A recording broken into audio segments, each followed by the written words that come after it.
পথশ্রী প্রকল্পের রাস্তার বেহাল দশা। ৩ মাসের মধ্যে রাস্তা থেকে উঠে আসছে পাথর খোয়া। রাস্তার সংস্কার নিয়ে সমস্যা হয়েছে, এমনটাই মেনে নিয়েছেন প্রধান। বসিরহাট মহকুমার হাটখোলা পালপাড়ার রাস্তার বেহাল দশার বিস্তারিত জানবো। ফোন লাইনে রয়েছেন প্রতিনিধি সঞ্জিত চক্রবর্তী। সঞ্জিত, কি জানা যাচ্ছে, কতদিন ধরে এই অবস্থা রাস্তার, এবং এই প্রসঙ্গে প্রশাসনের তরফ থেকে কি বলা হচ্ছে? দেখো, গ্রাম উন্নয়ন দপ্তর অর্থাৎ জেলা পরিষদের যে পথশ্রী প্রকল্প ছিল, সেই প্রকল্পের প্রায় 3 কিলোমিটার রাস্তা বরাদ্দ হয়েছিল 51 লক্ষ টাকা। উত্তর 24 পরগনার যে হাসনাবাদ ব্লক রয়েছে, আমলানি গ্রাম পঞ্চায়েত থেকে যে পালপাড়া যে সুইচ গেট, এই সুইচ গেটে কিন্তু দীর্ঘ 3 মাস আগে এই রাস্তা সংস্কার হয়েছিল। সেই 51 লক্ষ টাকা বরাদ্দ হওয়ার পরে কিন্তু 3 মাস পরে দেখা গেল সেই রাস্তার চাং চাং করে ইটের রাস্তা উঠে আসছে, পাশাপাশি খোয়া পাথর উঠে আসছে।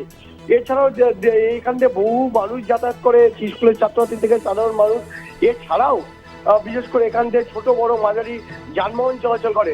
তাদের অভিযোগ দীর্ঘদিন রাস্তাটা বেহাল, রাস্তা সংস্কার কোনো রকম ভাবে করা হয়েছে আর এই নিয়ে কিন্তু একাধিক ক্ষোভ উগড়ে দিয়েছে এলাকার মানুষ। ইতিমধ্যে এই ঘটনায় যখন প্রধান অর্থাৎ আমলানি গ্রাম পঞ্চায়েতের প্রধান বিটু মণ্ডলকে জিজ্ঞেস করলে তিনি বলেন, সেই সময় আমরা ইঞ্জিনিয়ারকে দেখিয়েছিলাম, তারা দেখে সবকিছু দেখে গিয়ে এই রাস্তা তৈরি করেছেন। তাই তিনি এই বিষয়টা পুরো সংশ্লিষ্ট দপ্তরকে জানাবেন, যাতে পুনরায় আবার এটাকে সংস্কার করা যায়।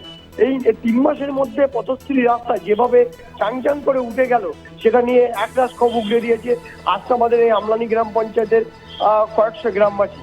স্বর্ণালী, একদমই। আপাতত ধন্যবাদ তোমায় সঞ্জিত।